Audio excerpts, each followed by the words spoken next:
Yes, guys, these are the tomatoes I got from my garden so far. All the small tomatoes ripen very fast. The table tomato is still green. They don't start ripe yet, but at least I'm reaping from my tomato garden. See, guys, all these tomatoes I got from my garden.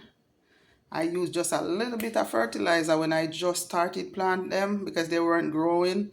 So I put fertilizer twice, and that was it, just a little bit. But from then we just getting a lot of rain, and because we're getting a lot of rain, the tomato them just keep growing, growing, growing until look.